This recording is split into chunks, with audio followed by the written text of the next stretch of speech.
There are two individuals seated on thrones, draped in the finest clothing. They need no crowns to identify themselves, for there is no doubt as to who they are. A figure steps up before them and kneels, head bowed low in reverence. The man on the throne speaks first. Dionysus, were you successful? Dionysus looks up, nodding as he responds. Yes, my king. I was able to catch glimpses of them. This time, the woman on the throne speaks up. And are they the ones we are looking for? I am uncertain, my queen. They have only had their first week of classes, and their heritages are still unknown at this time. Need we remind you what will happen if you fail? No, my king and queen. The queen nods. Very well, you are dismissed. The king adds. Thank you, son. Dionysus nods at once and leaves, a small smile on his face at the acknowledgement. Once he is gone, the queen turns to the king. They look at each other for a long moment before she admits, I do not like not knowing who is causing these recent changes. Someone is going to a great deal of effort to instigate chaos in our realms. The king reaches out, placing one hand over hers as he responds reassuringly. I agree. That is why we will discover who they are and punish them accordingly for it. The queen nods, a troubled expression on her face, as she says, We should summon Apollo and have him make contact with the rest of the court, as well as Hades. We must ensure that we stand united. The king nods in agreement. It shall be done. What about... Do not speak her name. Even the walls have ears. He falls silent for a moment, a thoughtful expression crossing his face before he muses aloud. Perhaps the safest way to communicate at this time is through dreams. She looks at him. And can we trust the messenger to deliver our will? We only need to trust ourselves if we only communicate with those under our purview. Understanding dawns in the queen's eyes before she waves her hand in a familiar gesture. Moments later, a figure enters the throne room, his winged sandals touching down on the ground gently as he kneels and responds. You summon me, my queen. The queen nods and commands him. Summon the court, Apollo. Make contact with Hades, and give no explanation if questioned. Apollo nods once before leaping into the air. At once, my king and queen. Welcome to Arcadia Academy, the elite school for magicians. Here, we teach our students to prepare for battle like Athena, but fight like Ares. All of our students have the opportunity to learn battle magic should they choose. But remember, great magic requires sacrifice. Hi guys, and welcome to Arcadia Academy. I'm Kelly, your DM for this campaign. Joining me today are Betty, who plays Cassandra. Hello. Cecil, who plays John Baptiste. Good evening. Caleb, who is having internet difficulties at the moment and plays James. Logan, who plays Demetrius, and he will be joining us in a little bit. Nick, who plays Alex. Hello, everyone. Tonight we'll also be joined by David, the man from behind the curtain who helps make things happen. And occasionally we'll be graced by Rosie, our resident Catdragon.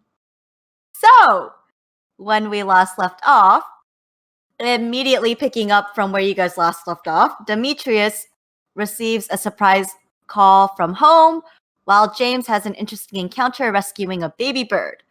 The baby bird leaves him a feather as a parting gift that sparks the remembrance of cryptic dreams. Cassandra, Jean-Baptiste, and Alex head to the library to do some research and have mixed success with their discoveries in regards to the goddess Artemis and further information on voids. You guys are invited to a party to celebrate the completion of your first week of classes. There, you encounter some interesting individuals. One calls himself Dio, and he is surrounded by a trio of extremely attractive women that you later discover are pixies. And these pixies make incredible drinks. Dio's true identity remains a mystery, although he appears to be on rather somewhat friendly terms with a certain battle magic instructor. Jean-Baptiste and Cassandra attempt to unravel the mystery of Mariana, but she coolly rebuffs them. Jean-Baptiste tries a different approach by talking to Renee, Mariana's discipline mentor, and he finds himself caught off guard by the older student. Alex, with a surprising nudge from Demetrius, finally gets the girl.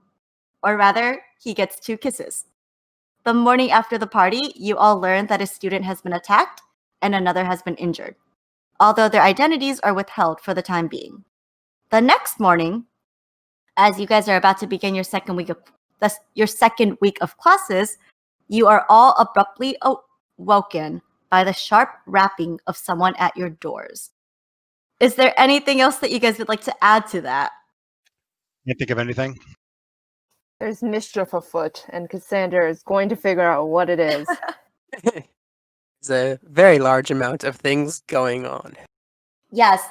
So it's really, really early. Like you guys are dead asleep, and all of a sudden, and the sound seems to almost be running down the doors, like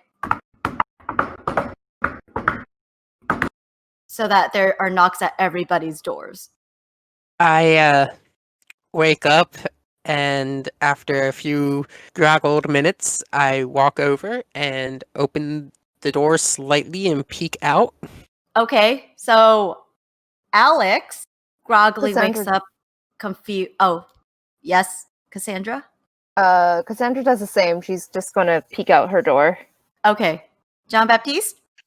He groans and grabs the pillow and tries to shove it down on his ears as hard as he can and go back to sleep.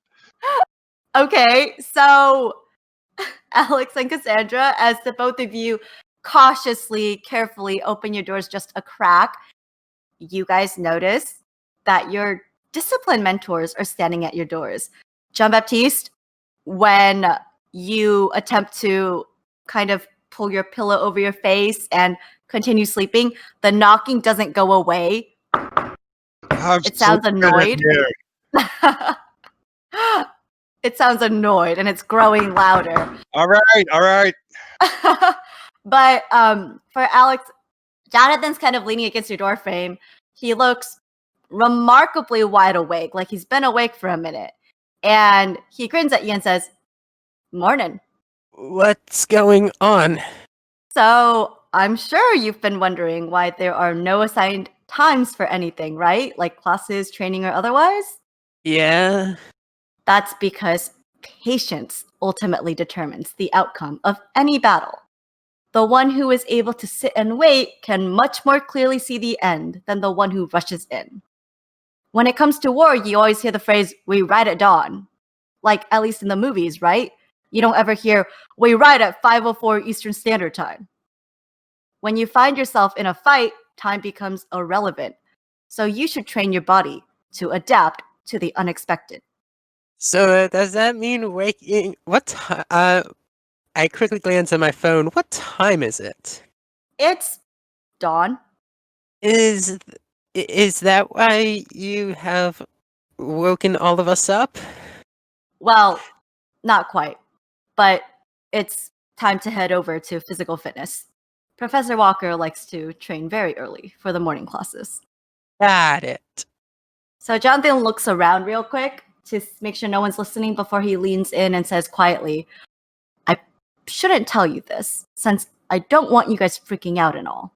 But honestly, our professors deal with a lot of shit. There are things that happen that we're not aware of, and things that we just may never be aware of. Sylvie suspects that the faculty members are connected by some sort of psychic link, but we haven't found any proof."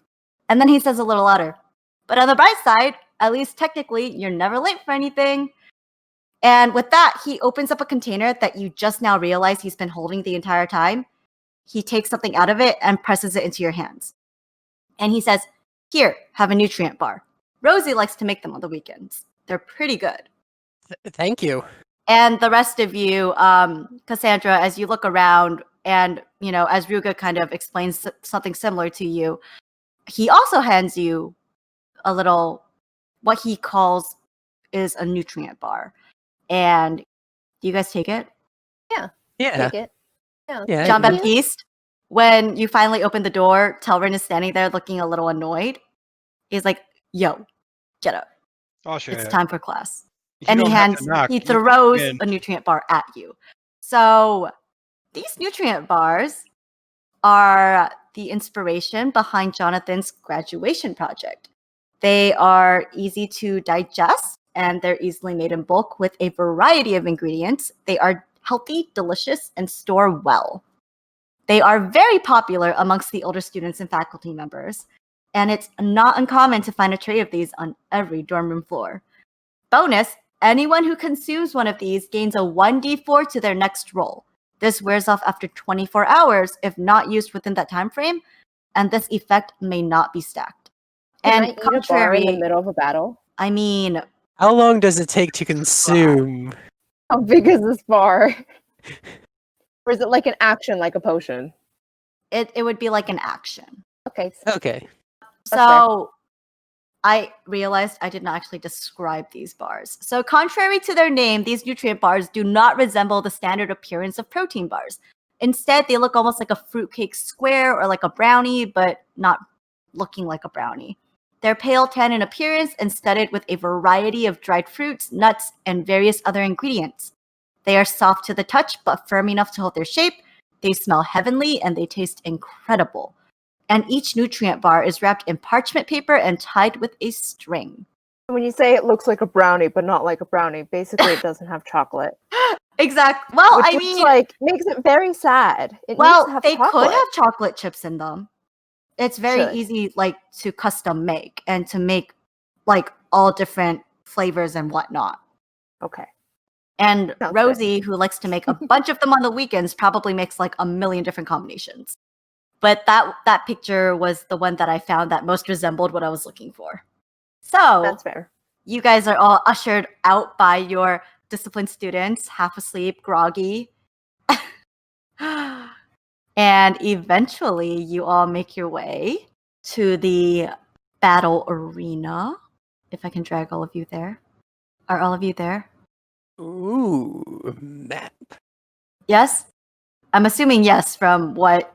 Yes. Yes. Okay, Yes. great. And as you guys slowly make your way there, the older students immediately start doing warm-ups, doing stretches, double checking their weapons, and such. Matthew Walker's standing there doing the same thing. Mariana, who's still rubbing her eyes and nibbling on a nutrient bar, finds herself an empty corner and begins stretching. And Garrett does the same thing. Seeing everyone else do it, Alex will also begin doing the same thing. And Mhm. Alex, as you find yourself an empty spot and start stretching and warming up, you notice that Demetrius is not present. I keep that in mind for right now. Okay. And once warm-ups are over, I'll go over to Cassandra. Yeah. By any chance, did you see Demetrius? No, Did he ever walk out of his dorm room? I don't know. I don't know which room he's in. You know what? That is very much fair. We don't know what our rooms are. Did I see Demetrius leave his room? You can roll me a history check. Oh, I will do that. History. Okay, let's see. Can I do the same? 15. You may do the same, Cassandra. 8. So, Cassandra, you would have been really tired and still rubbing sleep out of your eyes as you made your way down the stairs, ushered by Ruga. Alex, you, with your 15 history check, as you tried to recall the faces of the people you were surrounded by as you made your way down, you don't think you saw the head of not Ruga, god damn it, the head of Demetrius's form as you made your way down. You don't even remember like the glimmer of his greatsword or anything familiar about his person that would indicate that he made his way down the stairs with the rest of you. Got it. When I find the opportunity, I will ask his upper classman. Okay, so you're gonna try to make contact with Rosie? No, not Rosie, goddammit. Sylvie. Wait, yeah, Sylvie. Alex being extremely intimidated by Sylvie. When there is time in our workout, by any chance, did you see Demetrius? Oh, you walk up to Sylvie? Yes. Okay. Excuse me, Sylvie? Yes. But by any chance, did you see Demetrius this morning? When you mention his name, a slight look of irritation crosses her features, like really quickly. You almost don't catch it. I'm But going to she assume says, yes. he's fine. He'll be here shortly. Just making sure. Yes, well, he's lucky to have people concerned about him. Are you done warming up? Yeah. She nods and says, make sure you drink some water. Will do. And Alex will move back to his friend group. Okay. So after you guys are done warming up, doing your stretches, double checking your weapons, Professor Walker calls like a 5-minute water break. So you guys have time to chit chat amongst yourselves before he ends the break and splits you guys up into groups. So first years are put into one group. The other years already start moving into what you would assume is some sort of predetermined schedule, probably established during your first week. And he calls forth an older student who stands in front of you. And this older student is a classically good-looking male with tousled dark brown curls, striking brown eyes, and tanned skin from working out. He wears chainmail armor with a sword strapped to his waist and a shield on his back. He looks quite confident. And when he speaks, it's very polite, and he says, "Hello, welcome all of you. My name is Callan. I am a 5th-year student. And Professor Walker has tasked me with guiding you through some basic exercises with introductions to your respective weapons. So we're going to do a little bit of that, and then we are going to break up into smaller groups and try some practice sparring. I don't expect anybody to really get hurt, but since we are learning how to fight, you should expect to get your ass kicked from time to time. But please don't kill each other. That's bad." He is very good looking in a very classical sort of way. Mariana eventually moves to join you guys. Demetrius. Hey. Hey. So early this morning, when you heard the at your doors, you had groaned and you turned over, wondering why on God's green earth did somebody wake you up this blasted early in the morning. What were you doing this morning whilst the rest of your classmates were being roused from their dead asleep statuses? I was doing push-ups. Okay.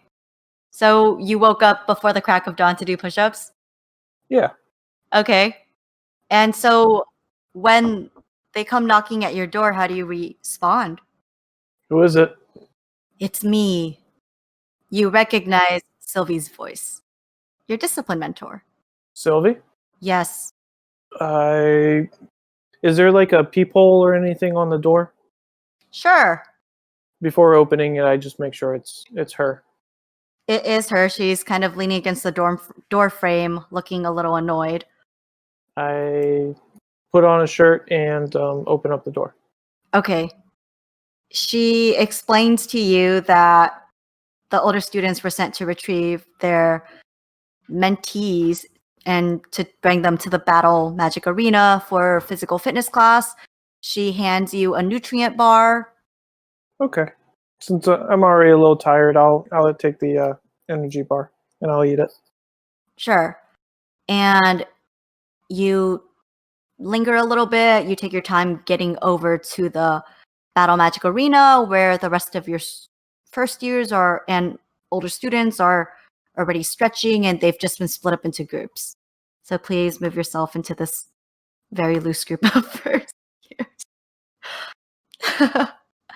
And so you would have walked in just in time to hear Callan introduce himself, and he is just beginning to guide you guys through some exercises like basic stances, how to hold your weapons. Here's, how you would hold your stance for a long-ranged attack versus a short-ranged attack. What adjustments can be made for the best grip. And he goes on and addresses each and every single one of you and pays 150% attention to you guys as he's teaching you these forms and movements. You would gather that Callan is some sort of a weapons expert. From his familiarity with each weapon, he doesn't need to ask what weapon you've got. He just recognizes what you've got. And he asks each and every single one of you as he spends some time with you, is there anything I can do to help you? And he sounds very sincere and earnest. Okay. I get with the rest of the group, or am I still stuck with Sylvie? No, Sylvie, as soon as you guys had that short conversation, she would have walked off. Okay. Is everybody pairing up, or what's... Everybody is just in a loose cluster right now. Nobody's been paired up yet. Okay. I go up to who's the closest to me. John Baptiste is here, and Sylvie is here, but the first years have been put into a group here with Callan. Okay. I walk into the group with John Baptiste and Cassandra and just say, hey guys, what's up? Good morning, Chair. Nice of you to join us. Yeah. Hey, miss stretching. Looks like that beauty sleep's paying off, though. I try. I'll show you my regimen later. I'd like that very much. Cassandra's gonna snort and all the flirting. Yeah, Callan makes his way around the group, talking with each student. Hello, I'm Callan. Nice to meet you. I'm Alex. Is there anything that I can help you with? I guess a good way of defense with a quarterstaff. He nods. My personal philosophy is that the best offense is a good defense, so we definitely can workshop some things. One thing to keep in mind is that a quarterstaff can give you range. Little bit. You should think of it as an extension of your arm. It'll help you reach places that your arm physically cannot, and it can help you create distance between you and an opponent. So try to start thinking of it like that. All right? Sounds good. All right. He makes his way over to you two, John Baptiste and Cassandra, and asks you the same thing. Is there anything I can help you with? John Baptiste waits for Cassandra to respond before he answers. I'm not much of a fighter. I'm not very strong. I've been trying to learn the crossbow so I can support from behind.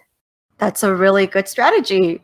I would recommend adding some upper arm exercises to your regular routine. When we break up in a little bit, you should definitely take some time to hit the weights, develop some arm muscle. You can always build up some strength, and it doesn't look like you've got any limitations preventing you from doing so. And then we can actually work you up to getting comfortable with using the crossbow. Okay. All right. John Baptiste? Well, do you know how to keep the dead quiet when I'm trying to sleep? Because right now, that's my biggest problem. Callan blinks, surprised, a little confused, and says, I'm sorry, that's beyond my area of expertise. Have you perhaps spoken with Rosie Hawthorne? No, I haven't had that chance yet. He gestures over, pointing her out in case you haven't met her yet, and says, she might be able to give you some insight. I am sorry to hear that, though. Is there anything else I might be able to help you with? No, sure, I'm picking up tips from everybody else. He nods and moves on. To you, Demetrius. Okay. So Demetrius looks at his sword, looks at him, and says, So pointing in goes into the bad guy, right? He chuckles. It depends. Are you aiming to maim or to kill? Because any part of your weapon can be a weapon. Yeah, but this is the more effective side, I think. He chuckles and kind of continues moving on. So this continues for most of the morning, you guys learning your stances and whatnot. And then eventually, Kellen has you guys practicing on targets. He pulls out, I keep forgetting what they're called, training dummies? Yes. Thank you. Good, I remembered. So he pulls out a bunch of training dummies. They look a little different depending on what weapon you're using. So for Cassandra, it's not a training dummy, it's a target. For Alex, it's the straw man. Demetrius is more sturdy, it's much more wooden, it's not so much straw, etc. Let's see how well you guys do. Roll me attacks. I'm going to be using my quarterstaff two-handed. Natural 1. Ouch. So Alex, trying to process what Callan had advised about thinking of your weapon as an extension of your body, you overreach and your quarterstaff kind of slides across the dummy as opposed to hitting it. Demetrius, you're feeling pretty good about yourself. You've had some training with a greatsword prior to coming to the school, so it's not a brand new weapon to you. So you kind of swing it a little bit, try to show off a little, and you hit your target a couple times. Left, right, left. Awesome. John Baptiste, seeing Alex attempt to swing and miss, kind of shakes your head, and you aim towards your target, and you do hit it across the side. Cassandra, this is your first time handling a light crossbow. It feels different in your hands. You've never really held one before. And you knock the arrow, you pull the string back, and you let it loose, and it hits the target. I'll bet it hits it on the very outer ring, but you're feeling pretty good. It's your first time using a crossbow, and you hit the target. Sandra's gonna look around and see if anyone noticed that she actually hit it. Be like super excited. It's 7 piercing damage to the target. I hope it's Nice. hurt. James, you guys notice also. Oh, thank you. Thank you, Logan. Okay, so I learned it's called a bolt, not an arrow. Thank you. James, also using a quarterstaff, aims at his dummy and manages to hit it across the arm. So you guys feel pretty good. John Baptiste, as you are practicing on your target, you kind of slide a subtle glance over to Mariana to see how she's doing. And today she is using a light crossbow. And she is doing about as well as Cassandra. She's managing to hit the outer rings of the target, but not quite the bullseye. He's going to try to make eye contact with her, and if that happens, he's going to wink at her. She looks very intensely concentrating on her task, so she does not see that. That's fine. Eventually, Callan calls all of you guys back together and says, so what we'll do is we will alternate days where you guys have short range weapons versus long range weapons so that I can pair you up for spars against each other. We're going to spend the rest of this week having you guys practice on targets before you practice on each other, because I do not want anybody to get seriously injured. However, each day I will be sparring with at least one of you. Would anyone like to go first today? How about it, Alexander? You look like you could hit something. Probably not what you're aiming at, but you probably could hit something. You can give it a shot. Why not? Okay. He nods. Thank God I'm wearing my chainmail. He nods and he says, oh, he kind of gestures like this way, a little bit away from everybody. And as he walks away, he calls out to the rest of you, make sure you keep working on your targets.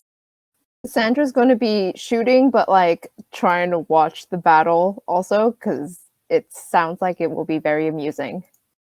You can attempt to roll me a perception check at like disadvantage because you're also trying to aim for your target at the same time. 10. Okay. John Baptiste is going to overtly watch and whistle at appropriate junctures. Demetrius is also not doing what he's told. He's leaning up against his dummy and watching the fight.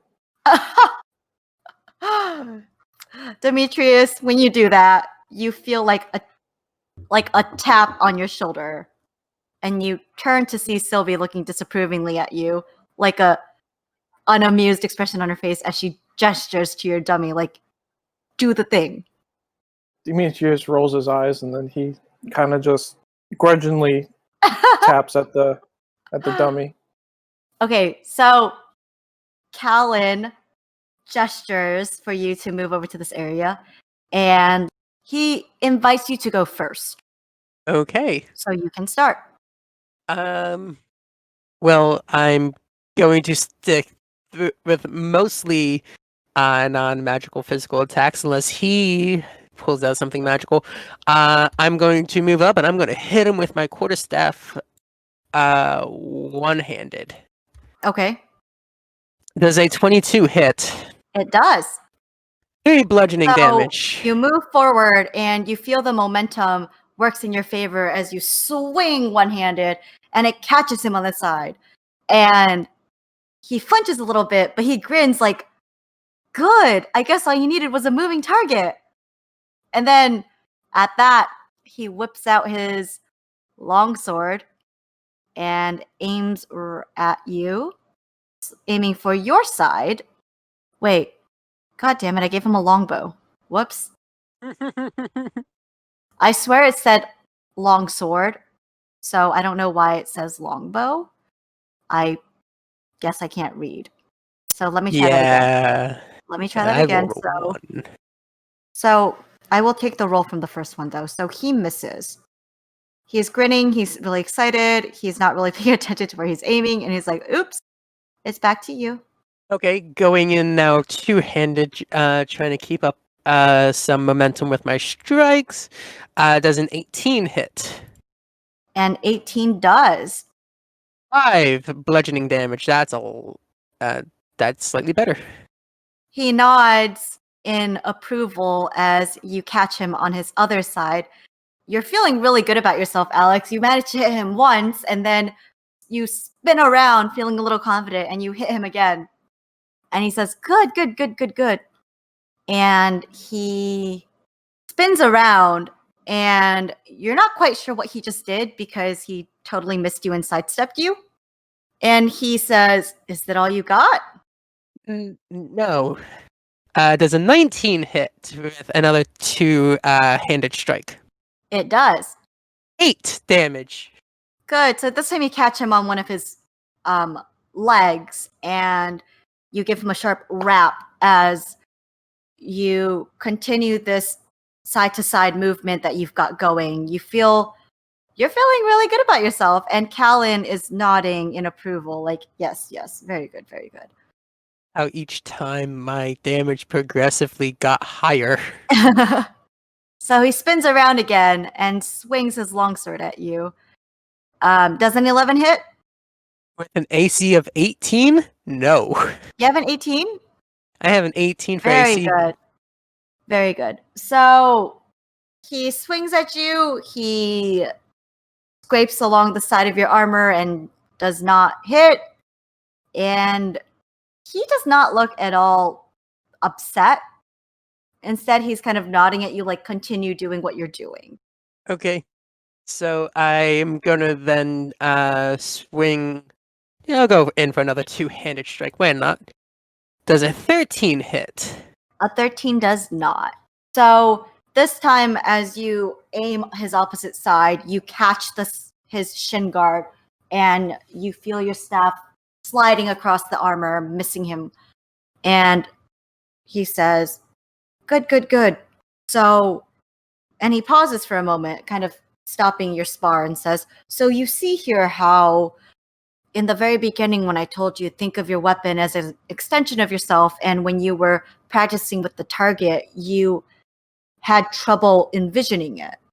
Are you able to envision it now as we're moving and you're seeing a little bit of combat? Yeah, it's really starting to help. Put it all Good. together. And he pats you on the shoulder and says, good. So then try to make it more natural movement-wise. Because if you're striking so rigidly in a real battle, your opponent would either evade or they would easily turn your attacks against you. This is fine for now as you're still learning. You're doing very good, Alex. Thank you.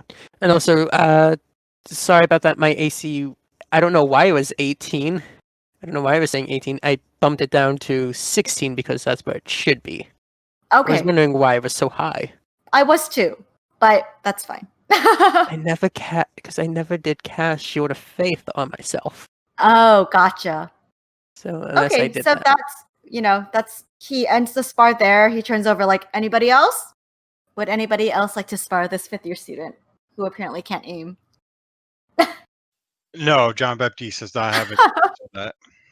All right. So Callan nods. He doesn't seem disappointed or anything. He seems pretty cheerful, generally speaking. He goes over, converses with Professor Walker for a moment, and Professor Walker eventually dismisses all of you. He sends you guys to run a couple laps, and he calls it for the day. He tells you to get some rest, make sure you drink lots of water, stay hydrated, eat a good breakfast full of protein, and you're free to go. Hold up, I need to remember what my next class is. So your next class is it's a Monday. So you have on Mondays, Wednesdays, and Fridays. Introduction to Battle Magic. Alternate Introduction to Battle Tactics. Yeah, so that alternate class is for students who are not taking battle magic. So like Rosie would take that class. So Mondays, Wednesdays, and Fridays, you guys practice your disciplines, you guys do battle magic, and you guys have physical fitness every day. Tuesdays and Thursdays, you guys have intro to arcane history and introduction to alchemy. So your next class is going to be battle magic. So you guys are free to go get breakfast or wash up or do whatever you need to do, and then you guys are going to report to your battle magic classroom. How much time do we have till battle magic class? There's no time listed on anything. I don't know about the rest of you, but I'm gonna get some breakfast. Demetrius goes upstairs and gets a shower. All right. So with that, I will just drag you guys to the battle magic map. Yeah, Alex would also shower and grab something decent to eat before Battle Magic class. Yeah. So you guys have plenty of time to do that.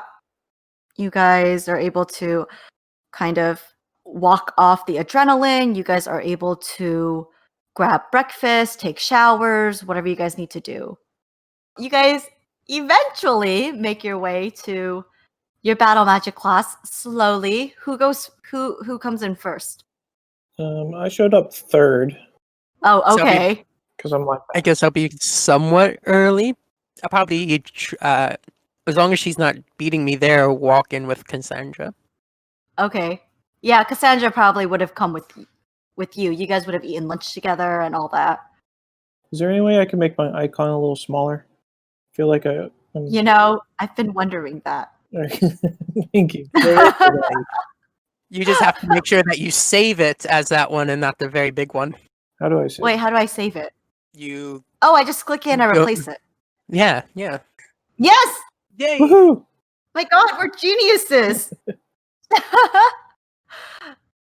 Mariana would sit, I think, in the same spot she was sitting in. Look a little skeptical, Well- a little mistrustful. Yeah, last time he was here, he's watching. He's checking. My guy's checking the desk. You see the chessboard on the desk again. Nothing's happening to it. You It's really, just really there. want us to interact with that chessboard, don't you? Actually, you guys don't have any actual interactions with the chessboard unless you want to try to steal it. But that chessboard is probably going to have a very tiny role to play in every single one of your classes. Maybe. Like most of them. Professor Romanov is already at his desk before the very first person comes in. He's sitting there, kind of just slowly thumbing his way through a thick text in his hands and occasionally jotting down random things into an open notebook at his desk.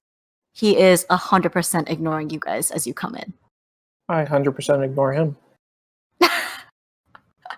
Yeah. Remembering last week how he almost almost killed one of us. Mentally, at least.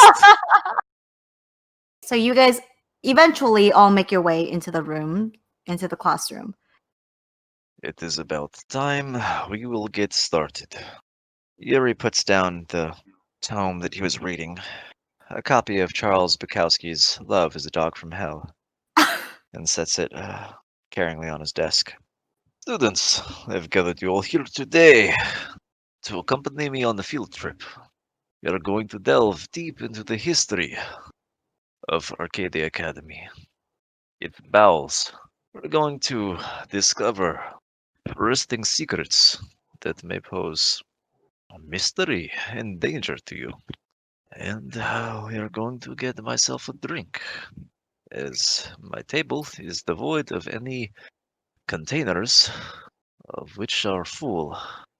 He looks around as his table and takes up every single bottle and shakes it gently to try to look for a slosh at the base. He rubs his eyes. Well, it is bright out, and it is upsetting me. So, down we'll go. He begins to twirl his finger, and around the classroom, you hear the grating of stone. From the center of the floor, a small maelstrom of stone begins to swirl and expand, deepen, spinning down until the shadows solidify in what appears to be a hole. As you peer over, you begin to see what looks like a stairwell leading down, made from the same polished white marble stone. Yuri steps from his desk and begins to maneuver towards the hole. So, how many of you are there? 1, 2, 3, 4. Statistically, chances of survival within parameters. So, who's excited for a field trip? Uh, okay. You're not scared of the dark, are you? I am not scared of the dark. Well, you should be. There are terrifying things in the dark. It's true. Have you not seen the posters? Look at this gentleman. It looks like he has not left his apartment in months. I assure you. Mariana flicks her wrist, and a sphere of light forms in the palm of her hand. And she calmly, quietly starts descending the stairs. Well, John Baptiste is going to step right behind her. and Alex will go behind John Baptiste. here you go. Demetrius grabs his hilt of his blade and goes down. Please watch your step, as I have not swept under in some time. James follows the rest of you very cautiously. As you guys descend, you guys find yourselves in what appears to be a wine cellar. This is my kind of field trip. You know what? I cannot disagree with you there. So you guys go down the stairs of this random door that appears out of nowhere at Professor Romanov's insistence. And you guys are joined by your fellow classmates as you do so. And as you guys descend, is anyone taking a look at your surroundings? Oh, Alex definitely would be. Do I notice anything with my passive? Just looking around? Yeah, so as you walk down the stairs, you kind of take a look and you are a little surprised to notice that somehow, even though there's a trapdoor, you see stairs leading up. And you recall that the building of this school, where all the classrooms are, definitely has more than one floor. So you infer that somehow this trapdoor leads you a different way down to the basement. Uh-huh. Demetrius, under his breath, says, "Of course, this drunk teacher would have a secret door getting to his little stash." You know, Alex thinks the same thing. Does Demetrius say this out loud where Yuri Romanov can hear? Kind of mumbles under his breath. John Baptiste is going to go a different route, and he's going to say to Mariana, "So, how about you and me sharing a bottle later, share?" How do you go down a different route? No. The They're stairs go talking down about one way. the displeasure of being in a wine cellar. John Baptiste is seeing it as an opportunity to invite Mariana to split a bottle of wine with him later. She looks at you a little suspiciously and says, "I don't drink wine." All right, lady, show us then. And she says, "I only drink bitter tea made from the bitterest of herbs." Well, we'll have to work on that, I suppose. Well, if your attitude could flower, then you would find them there.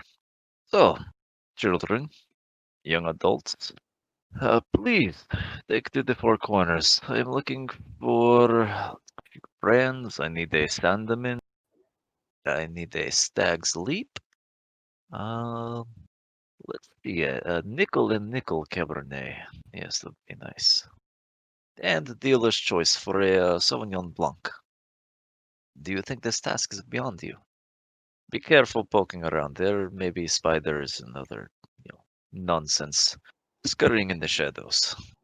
But luckily, your classmate has manifested the light, all without the help of several AAA batteries.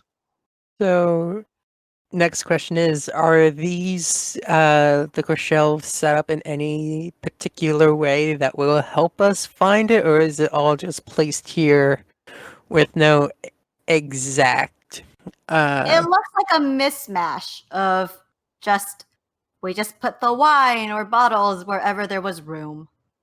Demetrius kind of rolls his eyes again, just like kind of disappointed. He's like, I wanted to kill something today. I'm stuck looking at finding bottles for a drunk teacher. Are you muttering this out loud? No, he's thinking that. So, with this being said, there are reports of some minor disturbances down here, and among several other places of the Arcadia grounds. Whosoever retrieves a bottle and is able to bring the bottle back to me will win a reward. And take note that these spiders, rats, bats, mephids, they all are quite ornery. They will attempt to stop you from bringing these delicious and valuable bottles back to me. But I trust that you're all dexterous enough not to drop them. You're wise enough, he taps his head, to avoid such pitfalls. And you're strong enough. He looked over towards Damien, Demetrius, to ward off any would-be threats. And with that, I have some reading to do, so I will bid you adieu. And Yuri shuts the door to the stairwell which you all came through, and you hear the click of a lock behind it. And then the door vanishes out of sight, as if it was never there. Yeah. Question? Yes. How many flights of stairs did we go down? You went down one, but Alex observed that it almost seemed like this trapdoor was like kind of placed in the middle of nowhere, because if you look up, you see multiple stairs, multiple sets of stairs. But you went down the one. Okay. Before anything bad happens, Alex will quickly, under his breath, cast Bless on Cassandra, Demetrius, and Jean Baptiste. Okay. So I will say that these are red because that was the first color I. Oh, yellow then. No, yellow is me holding concentration. We'll say that red means blessed in this case. Yay, thank you. Demetrius starts going over to the west side and starts looking for these stupid bottles. With his hand on his hilt, or his hand on the hilt of his sword. Mariana does something similar over here, and Garrett rushes over to join her. Cassandra's going to go north. Alex heads south. John Baptiste is going to stand in the center of the room and use Eyes of the Grave. To detect undead? Yeah. There is no undead in the vicinity of your feature. The teacher said that there was possible bats or anything. Is there anything on the roof or the ceiling of this? Roll me a perception check. Okay. 14. As you look up, you don't really see anything. You think you hear like the faint scuttling of like a little creature moving, but nothing that you would immediately think of as a threat. Okay, I can't. Don't worry, I have a good just in case if any animals were to attack us. I can't see them though. I can just hear them. Is that correct? Yeah. Okay. You don't have dark vision, I do right? not. Yeah, so you would have just heard something. Because the only source of light is Mariana's hand. So she's searching one-handed. Oh, okay. So this is a dark room. Got it. Yeah. At that though, once Yuri shoves the door shut, Mariana would do something and her hand would basically turn into a flashlight as she kind of like slowly moves across the room. So you guys are basically just standing at racks of wine, grabbing at random bottles because you can't really read them. Anybody else has Demetrius? Because he heard something moving. He's gonna say that to the rest of the group, but quietly, and ask, "Does anybody have a light?" John Baptiste, do you have a light? Yeah, John Baptiste is actually going to cast the light cantrip to do exactly what Mariana did. Okay. He just wanted to make sure there wasn't any undead around first. Okay. If you want, we can go quickly check it out. It's on the ceiling. So How far up do these stairs go? 60 feet. How close does that get us to the ceiling? Well, it would get you from the bottom of the stair to the top of the next set of stairs. So like if you were to go to the middle of the stairs, you'd be like halfway in between. You would still be 30 feet off. So how far up can I go to be within roughly 30 feet of if we do see anything up there, like bats or birds and hopefully things that aren't super crazy, I have charm animals and plants as a channel divinity. So as you guys are I just have to see them. trying to figure out what to do, and Mariana and Jean-Baptiste kind of alternate sweeping the room slowly with their makeshift flashlights, you guys hear the soft fluttering of something next to you. Alex and Demetrius. Yes. So, as Jean-Baptiste and Mariana's lights sweep over Demetrius, you turn around and you see a creature that you've never seen before, just staring right at you with this eerie look on their face. And Alex, you see something similar as the light kind of illuminates the space in front of you. It is not a bat. It is not a bat or any animal that you might recognize. Do I maybe recognize it? Since I don't know, You can roll me a history or arcana check. which one, history or arcana? You can choose. I have better luck with history. Okay. Is that 4. Nope. You cannot recall what this creature is. All right. Can Cassandra try? Can I You can. make a religion check? No. It's Arcana or No. History. Arcana or history? 23. Then I'll do Arcana. 19.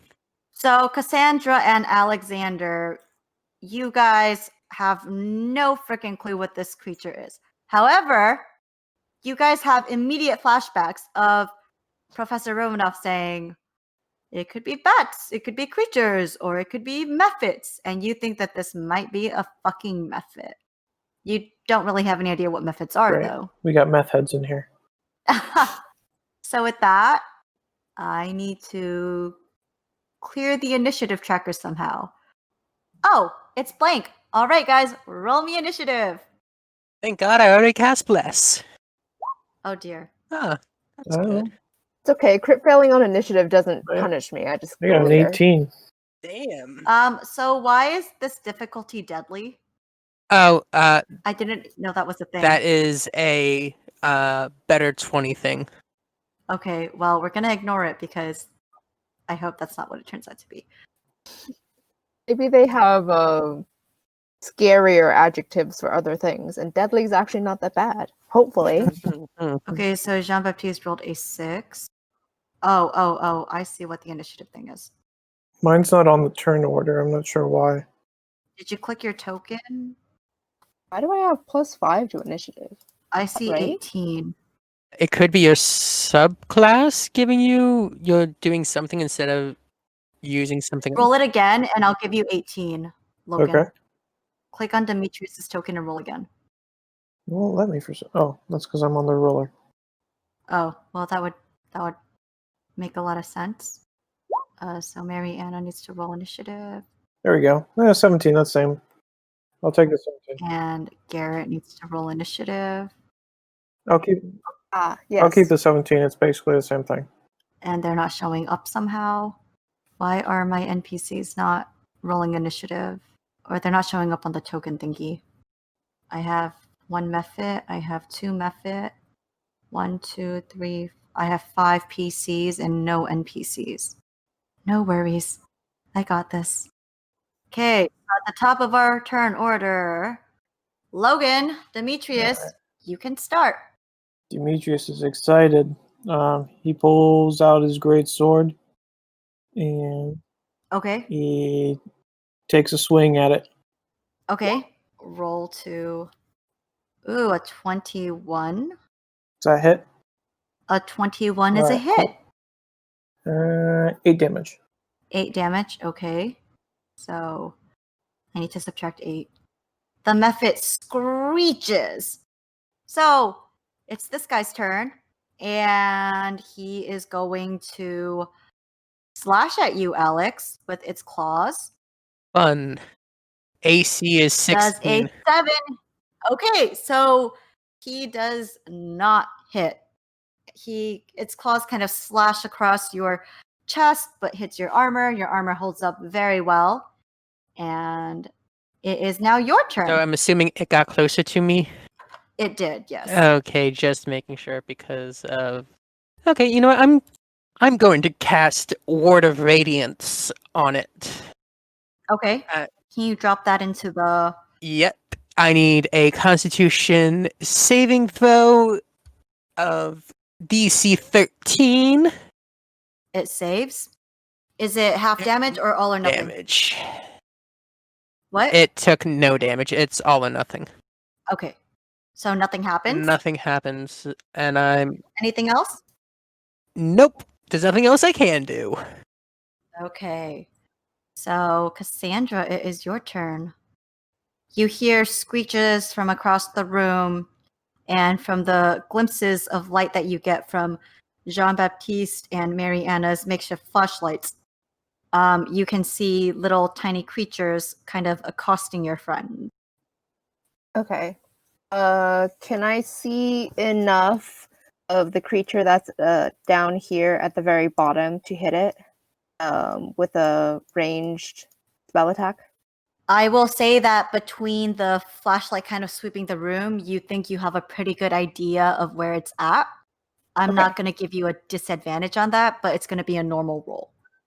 Cool. Sounds good. Okay, I'm gonna step 1 square over to the side, and then I will just firebolt it. Okay. 21 hit. Yep. Roll damage. 10. Okay, so Ooh. a streak of fire goes flying across the room, hitting this little creature who screeches. Alex, you feel this burst of heat kind of appear in front of you, and for a moment you see this reddish flame hit against this creature, and you feel that warmth brush against your face, and it disappears, and you smell the smell of something singeing. Not quite burning, but singeing. Anything else, Cassandra? I'm just gonna yell out, "Is everyone okay?" It's so far, yes. Okay. All right. Jean-Baptiste, you are up. All right. With the fireball, you would have just made out a little bit more of this creature's appearance, but it would have also been like it had this reddish orange kind of filter over it. So it would have looked a little distorted. But from what you could see, this creature is a very pale, white, ghostly looking thing. It's a little hard to make out its shape. Alex, as it hisses at you, you feel kind of this tendril of stream kind of creep up, taking up the space between you. Uh, It's definitely not like being at the spa. good to know. Good to know. John Baptiste is going to call on the Baron to attack the one next to Demetrius with a Okay. shell touch. Okay. He's also blessed, so I don't know if I need to, but I'm going to anyway because I rarely get bless on me. Okay. A 19 to hit, So it's going to hit. or 1 point of necrotic damage. Okay. But should it matter, the creature cannot heal or regain hits until my next turn. Nice. Okay. Anything else? Yeah, I'm going to move a little bit, just a little bit closer in case things happen further at the bottom of the room. But that concludes Jean Baptiste's turn. Okay. So now it is this creature's turn. This creature is going to turn towards Demetrius. It is going to use Cinder Breath. Roll me a DC 10 dexterity saving throw. Ooh. Just roll a DC 10. Yep. Okay. Dexterity saving throw. So this creature exhales this 15-foot cone of smoldering ash, and Demetrius, you are going to be blinded until the end of this creature's next turn. Damn it. But you didn't take any damage. That's true. So it is now James's turn. And James is going to call upon his Theurge ability of Power Surge.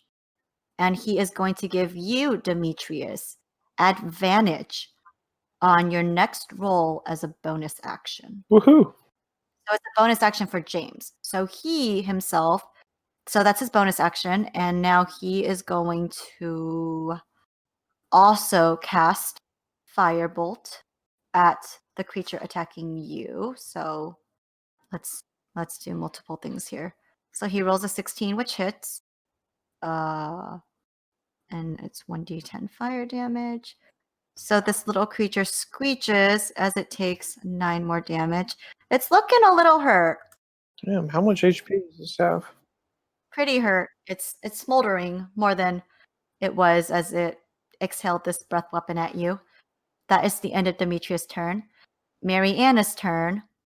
Mariana is going to move a little closer so that she's in a more central location as she continues to wave her light back and forth and focus on the one attacking Alex so that you guys can all get a clear view of what's going on.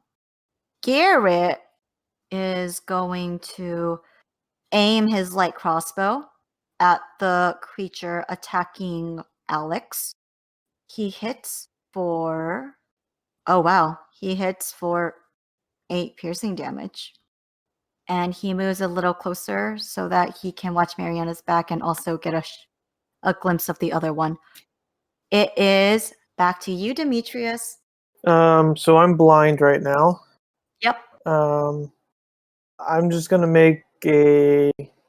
I'm pissed and I'm blind. I'm just gonna swirl my greatsword around, hoping I can hit something.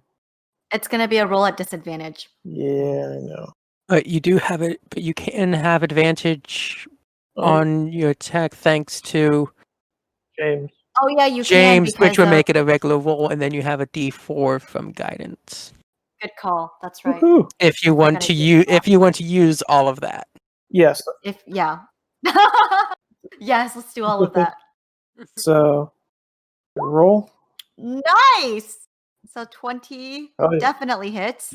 and 8 damage again. How do you want to do this? Just the most wildly like baseball swing it is. He's completely blind. Kind of yells a little bit and just swings around and feels the contact of the meth head. Sure. So Demetrius, enraged, angry that he's blinded, he can't see, and he has to be in this stupid cellar getting stupid wine for this professor who wants to drink all day, gives a yell of rage, blindly swings this greatsword around, and slashes right through this creature. Awesome! So it is this other creature's turn now. Alex is going to try to claw at you again. Okay. Does a 9 hit? 9 does not make my AC. So, Alex, as this creature attacks you again and misses, you get the feeling of like that time you volunteered at the cat shelter and like the kittens like tried to like climb up your shirt, but they weren't doing a very good job of it. So you feel a little annoyance more than anything, but you're also very thankful that your armor is doing a very good job Yes. protecting you. Yes, I am really happy that I decided to wear my armor today. Alex, it is your turn. Alright. As an action, I'm going to attempt to hit it with my quarterstaff, two-handed. Okay. Does an 8 hit? No. Okay, great. As an it is a bonus action to look for ley lines, right? Yes. Then as a bonus action, I would like to look for ley lines. So roll me a percentage die. Sure thing. 32. Okay. So you get the feeling that there are low ley lines in this area. You are able to roll a 1d4 and add that to your temporary BMPP. Great. So 3. Great. Okay. And that's going to be my turn, as I don't want to move anywhere so I don't invoke an attack of opportunity. Okay. Cassandra, you are up. Okay, so I'm like what I did last time worked pretty well, so I'm gonna do that again. Let me roll that. What do we get? A D4? Yep, you have a D. Blood. Yep. 14 hit. It does hit. Roll your damage. Yeah. 8 How do you fire want to do damage. this? Whoa. So I guess I'll hear like noises coming from down there and be like worried for Alex, and I'll yell out, "Get away from my friends!" and throw my hand out, and fire comes out of it, and it's the creature. All right. So burning it. Cassandra does the thing, and a Woo. great blast of fire flies across the room, engulfing this mephit. It screeches as it joins its brethren in the realm of the undead. No, the deceased. I'm going to keep you guys in initiative. Good to know. So, for the time being, you guys can interact freely, and I'll tell you when we're going to go back into turn order. Does that work? Yeah. Yep. Cassandra's just gonna look at the wine rack that she's at. So, Mhm. again, there is a distance of 60 feet from floor to ceiling. Stairs are 10 feet across, and these are the wines that Professor Yuri Romanov has requested. Demetrius rubs his eyes from get all the soot and stuff out of his eyes, and kind of spits on the ground, kind of pissed. So are you guys investigating for these wines? Yes, please. Roll me a group investigation Yes. check. How long does Bless last? Bless is concentration, and I believe it is up to a minute. Okay. So it'll be dropped relatively soon. Okay. So he gave you guys 4, it looks like 4 things to choose from. Oh, and James has not rolled. So between asking and the rest of your classmates who have fearfully hidden when this all started, you guys are able to find the 4 bottles of wine. Who is holding them? John Baptiste definitely has one, and he's also picked a selection for himself that wasn't on the list. Well, Jean-Baptiste, if you are holding bottles of wine, you have no hands with which to do things. Right. So I do have like a satchel I could put a bottle of wine in, though. Okay, so then now you've got your satchel. You've got a bottle of wine in your satchel. You've got a bottle of wine in one hand, and with your other hand, you've casted light. Right. Okay, so you still have one, like the hand that cast. You can still spell cast with it and whatnot. Right. Okay. As long as you don't need a verbal component, you don't need both hands in order to. Well, additionally, light doesn't require it to be cast on your hand specifically. You can cast it on anything. Yeah, so that's why I said you still have one. You still have Yeah, a free hand. exactly. Okay, who else has a bottle of wine? A wine. I can. Cassandra will say that maybe I should take one. If it comes down to it, I can always teleport up there. True. I can take one. I have Word of Radiance, which is just plain old verbal, so I can take 2 if needed, so that James can have full swing of his sword. Demetrius. James will take the Demetrius. I say, last one. Okay. That's I say we player give- I say we give one to Garrett. He doesn't do anything. Okay. So Garrett will be like, yeah, oh, okay. Thanks. I'm happy to do my part. All right. So, Jean Baptiste, for your other bottle of wine, roll me a D100. So you picked a very, very elegant, very expensive looking bottle of wine. You think that it would probably cost a pretty penny if you were to purchase this out and about. So Right. you expect it to taste excellent when you get the chance to savor it. Of course, John Baptiste knew which ones tasted great. He just picked the one that he knew tasted good. Okay, so you guys, as you find the bottles of wine that you're looking for, you realize that trapdoor that got you guys down here is no longer here. So you guys have to figure out another way to get back to the classroom. Cassandra, teleport. Yeah, if you just want to give me all the bottles of wine, I can just teleport up there. I don't know if that's the assignment, though. Don't we all have to make it back? I think he cares more about the bottles than us. Yeah, I don't suspect he'd come back and get us. We would have. Let's. I mean, there are the staircase. There is the staircase we could take up. Yeah, does the staircase go all the way up let's to the do ceiling? that as a last resort The kind of staircase thing. leads up. You guys are at the very bottom. But it dead ends at the ceiling, or how does it?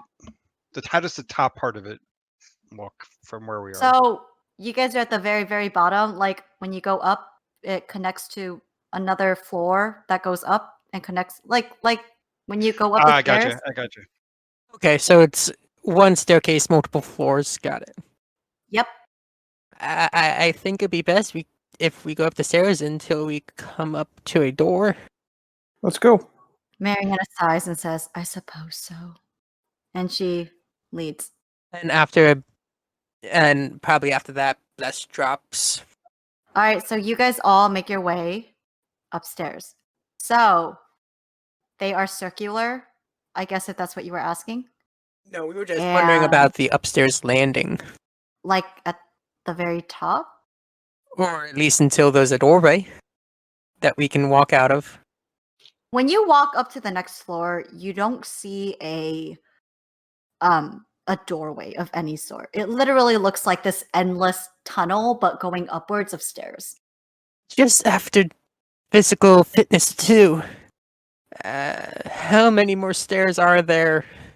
Are you looking up trying to discern this? Yes, Alex would be looking up with the bottle of liquor in his hand.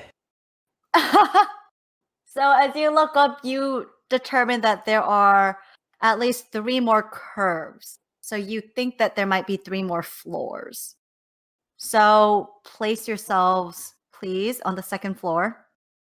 Okay, so remember that it is 60 feet to go like in full circle. So the stairs go clockwise. So you guys would all start out about here. And then you guys would end like here, and so on and so forth. So, like I said, I'm keeping you guys in combat order. Who did we leave? We left off with Betty, right? Yes, but Okay. we can't. Yeah, I was the last one to go. We can't see it because map changes suck. There should be there might be a setting for it. I don't know. You guys can't see what? Our turn order is blank on this map. Yeah. Let me go into Roll20 in a different one to see if there's a way to fix that. Okay, I still have the turn order up, so Yeah, just let us know. yes. So, who's the first person to come up? I'd be standing behind James as I'm currently holding, as I only have one hand to be able to do any schematics with. Okay. I can be up front since yeah, I could be up front. Okay, Demetrius is up. All right. So, Demetrius, as you walk up the stairs, Which way's up? This Uh, one? up is clockwise. Okay. Okay, so as you come up the stairs, you would be here, and that would be there. And let me move James. So as you come up the stairs, everybody else following you, you feel this rush of heat. Make me a DC 11 dexterity saving throw. Everyone? Who's following right behind him? Damn.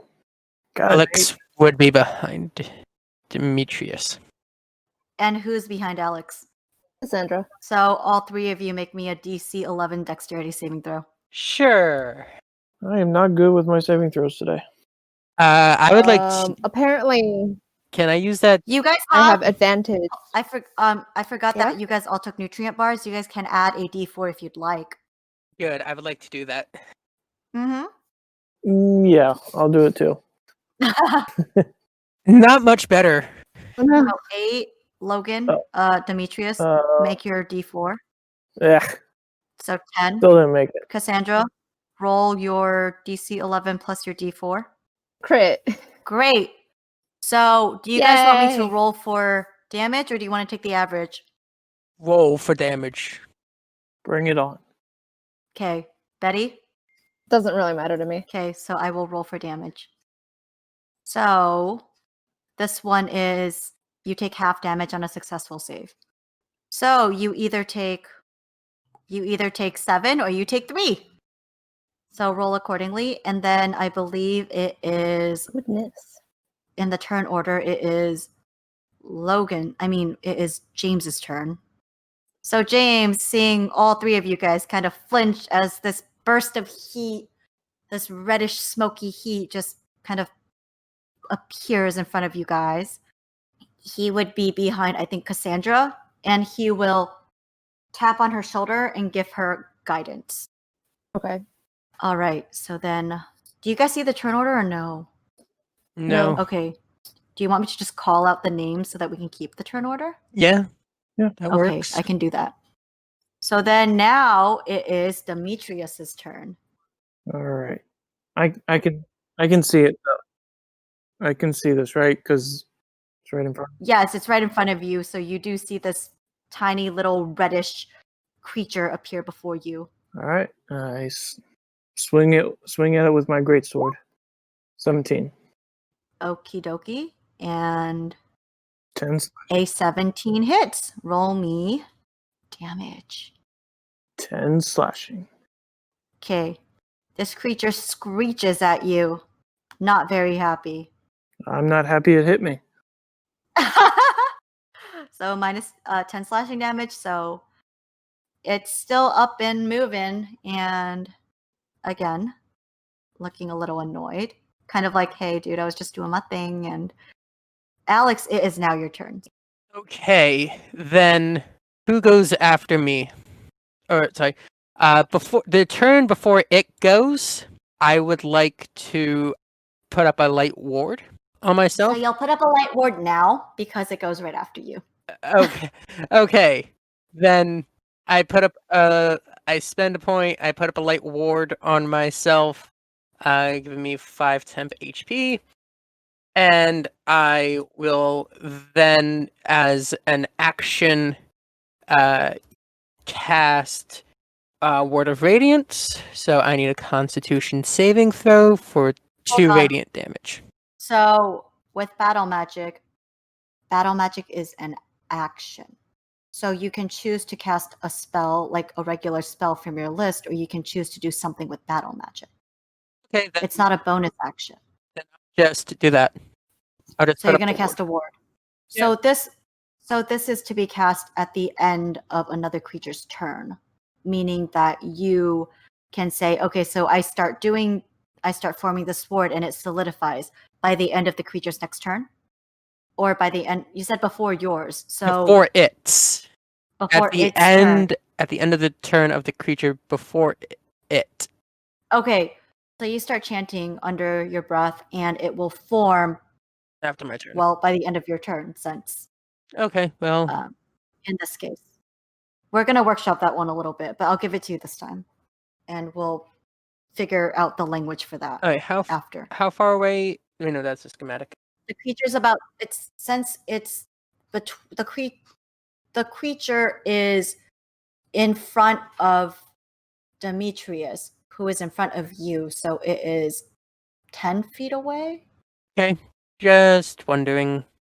I don't. Okay. I was looking at some of my other things, but yeah, no. Alright, that's the end of my turn. Okay. So then it is the creature's turn. And this creature is going to attack you, Demetrius, with its claws. Does a 15 hit? It does not. It's okay.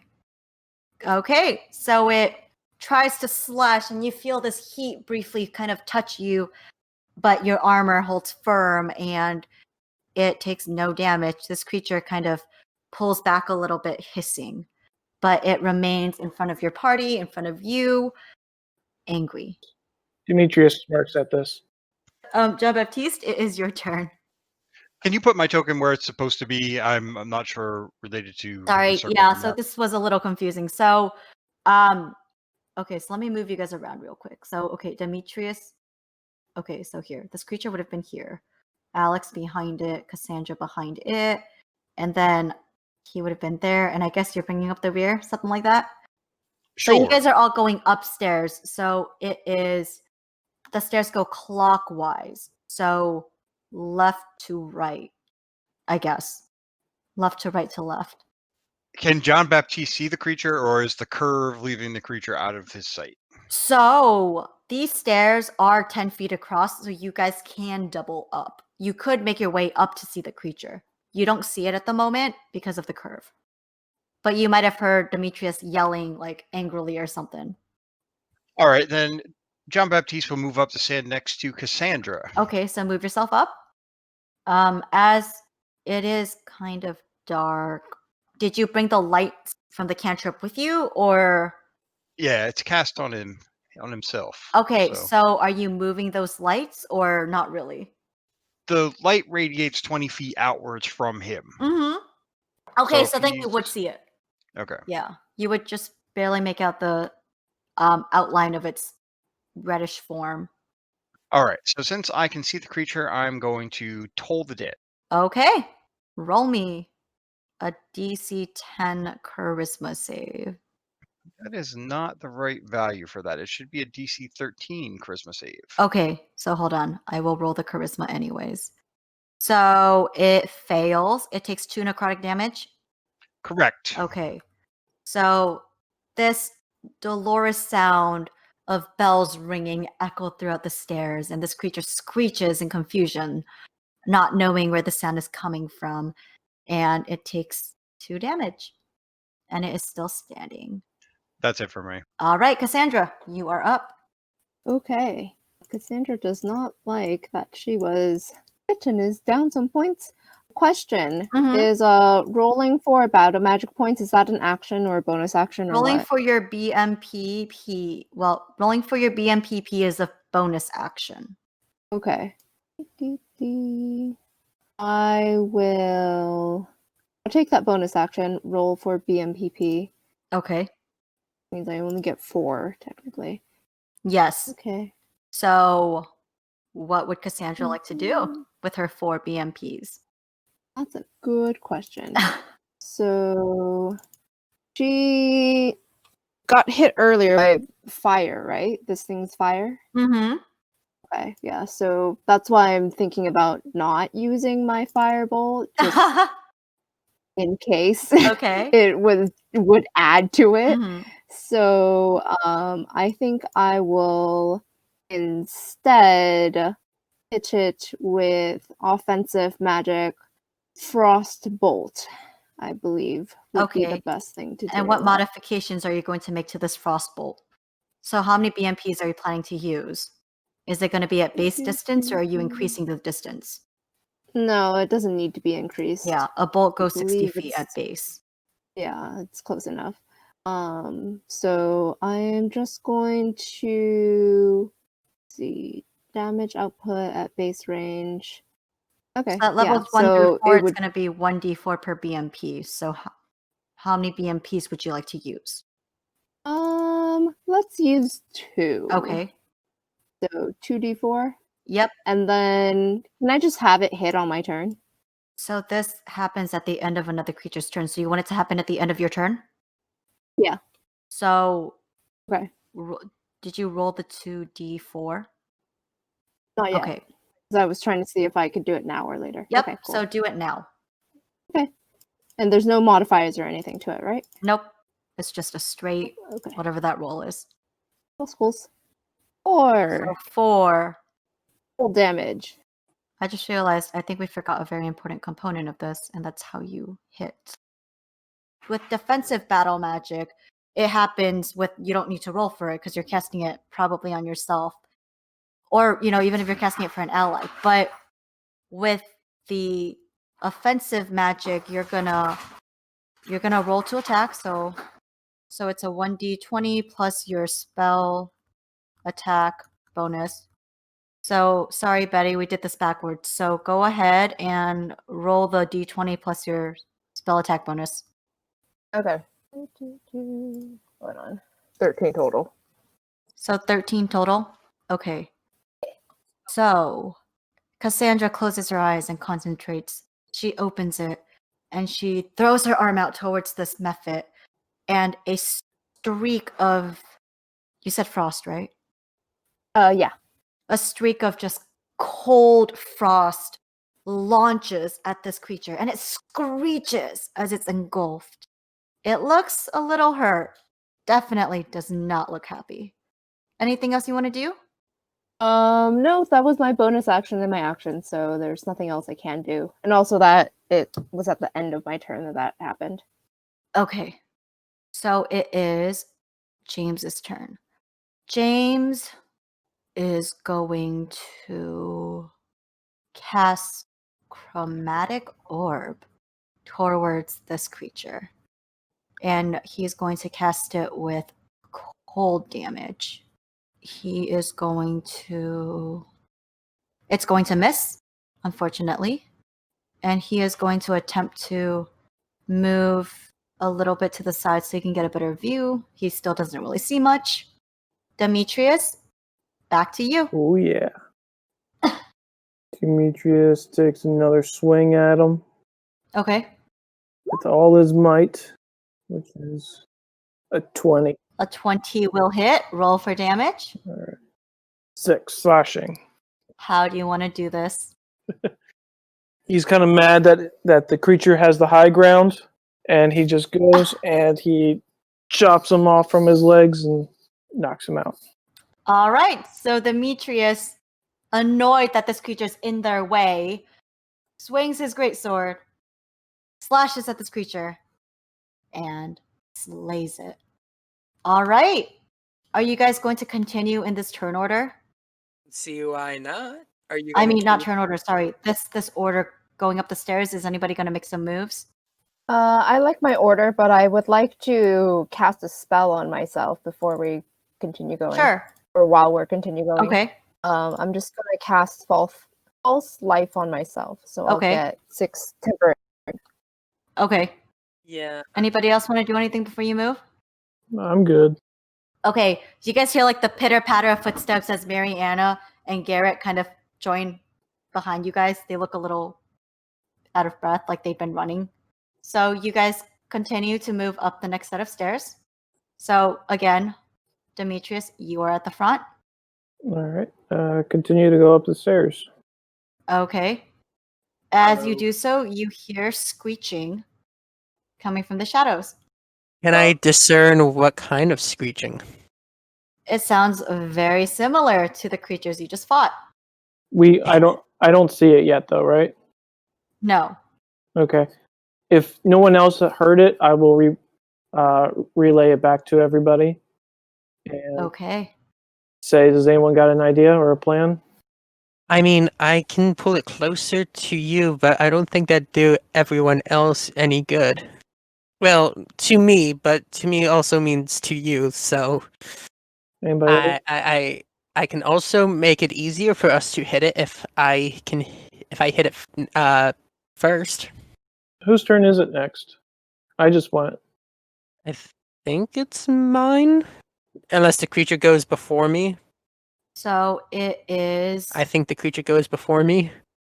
Yep. But you guys don't actually know that. Cool. Well, I So can. Demetrius has stopped where he is. You guys definitely don't see anything because it's dark. I can make that a lot easier on us. It depends what you want me to do first. Do you want me to get it closer to you, or do you want me to shoot at it and hopefully hit? I'll get what everybody else's opinion. I'm game for going straight at it, but does anybody else have an opinion? Kill all of the things. Okay, then either I can Thorn Whip or I can Guiding Bolt. Prism. They don't seem to be that bad. I don't want you to waste your magic if you don't have to. I can Thorn Whip relatively freely. Okay. Then I can do that. When it is my turn, I can do that. All right. All right. So Alex, it is your turn. What are you doing?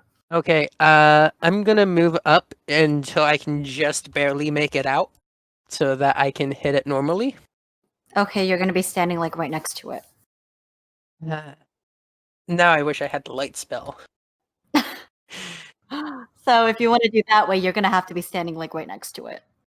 Okay, so I can't do what I'm going to do until there's light. So okay, then I'm gonna walk up to it, and I am going to attempt to hit it with my quarterstaff. Okay, so Alex, you gingerly, carefully make your way towards the sound of hissing that Demetrius pointed out as you guys ascended. And you feel kind of a little bit of coldness, and you can vaguely make out this form in front of you, and you ascertain that this must be the creature he was pointing, that Demetrius was talking about.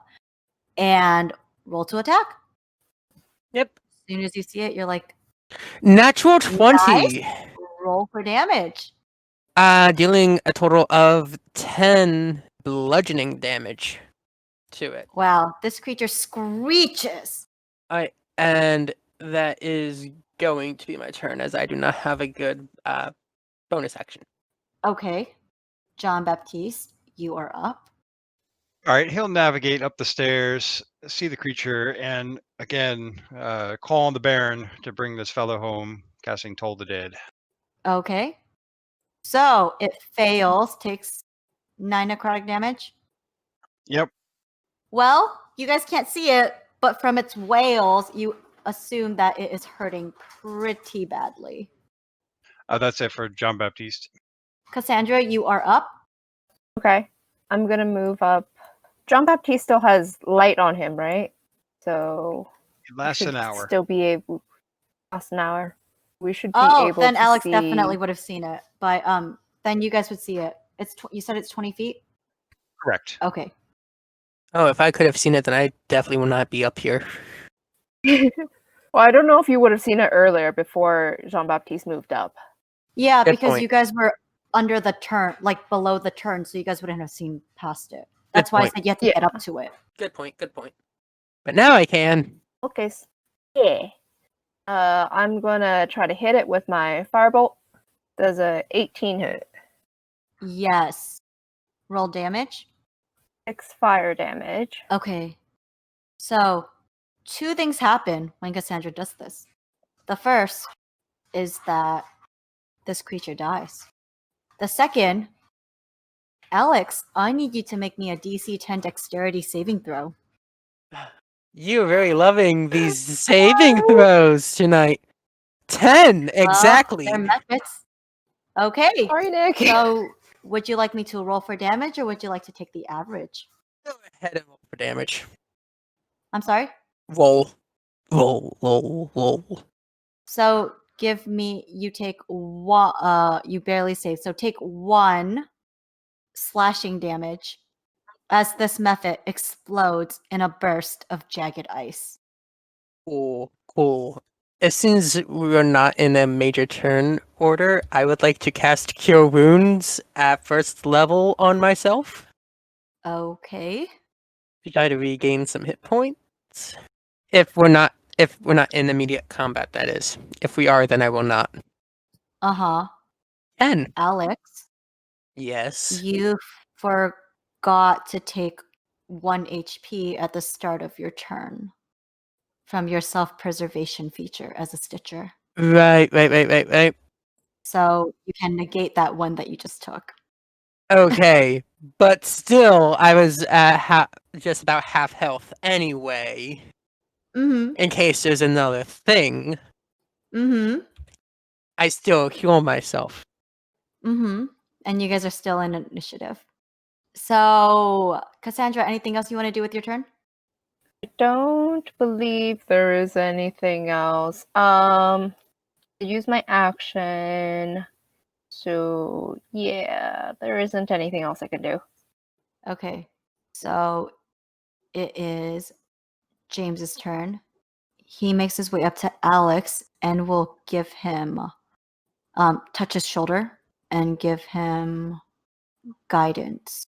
Yay, a D4 on my next ability check Yep. for the next minute. Okay, Garrett still lingers in the back, but Mariana is going to make her way to the front, kind of with her hand still out in flashlight mode, and kind of make a sweep in the immediate area in front of you guys. Demetrius, Yeah. it is your turn. Walk past and keep going up the stairs, I guess. Sword at the ready. Okay. Alex, it is your turn. Right, since it is my turn, I would have then cast Cure Wounds since it would be my turn, and I would continue moving up the staircase, Okay.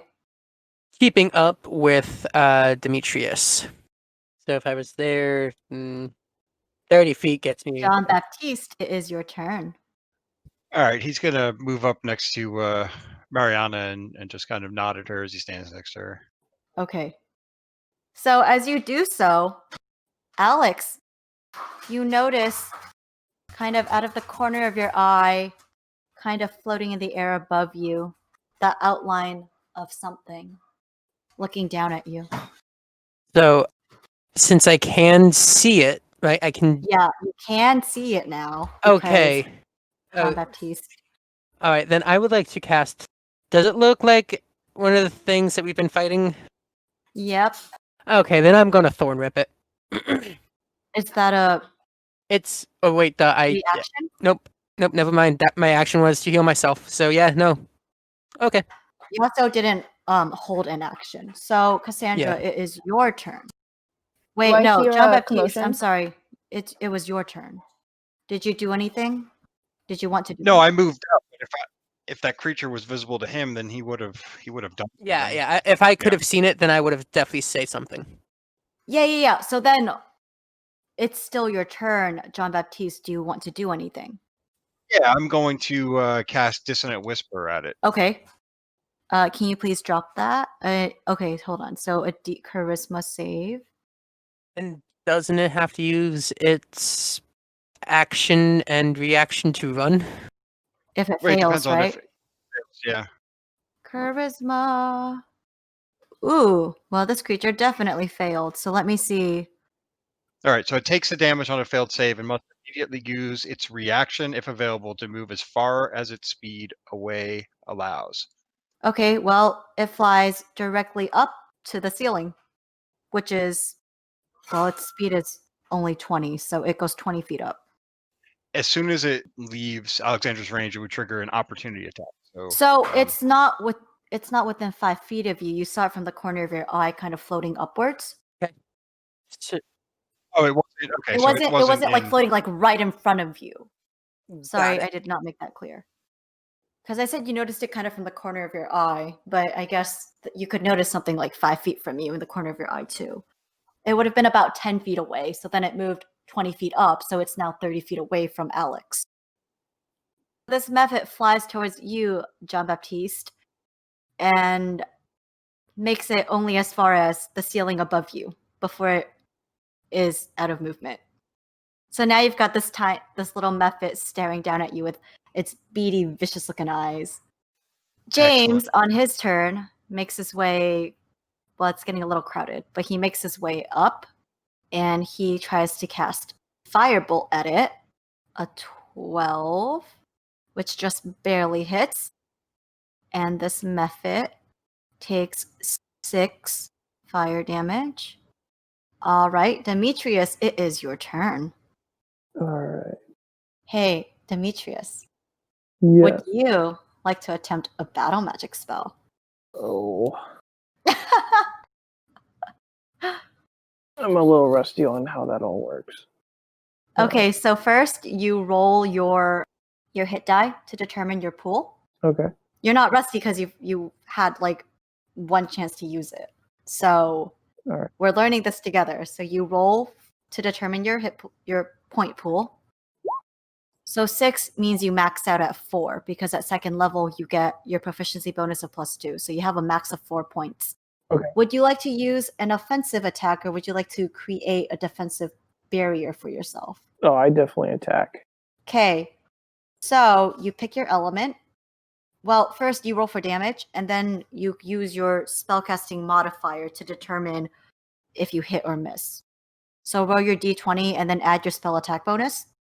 Right? Doesn't he have to select a type first? Because not all of them would that. He did. He chose attack, so offensive. But what type?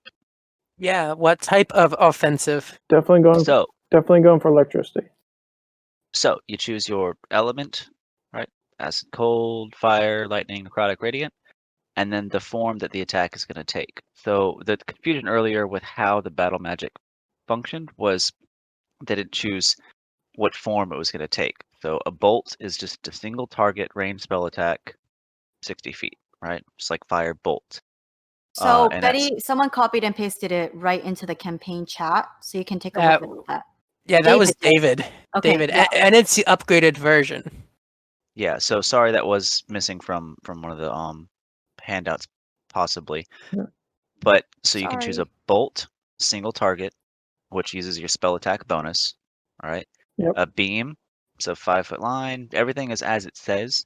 So it's just going to be a primary difference between whether your enemy's making a dex saving throw, you're making a ranged spell attack, and then the wave and chain.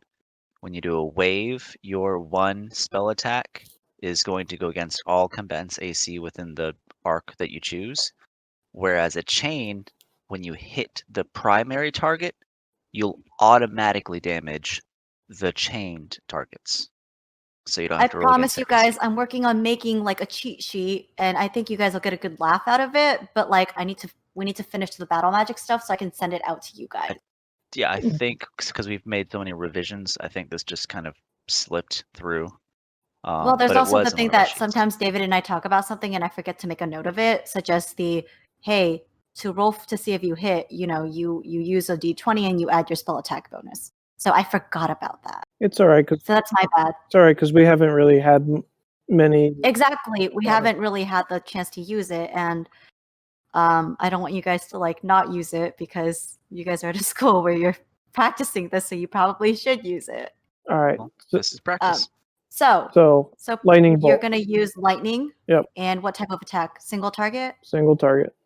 So that's a bolt. Mm-hmm. Yep. Okay, so a lightning bolt. And how many?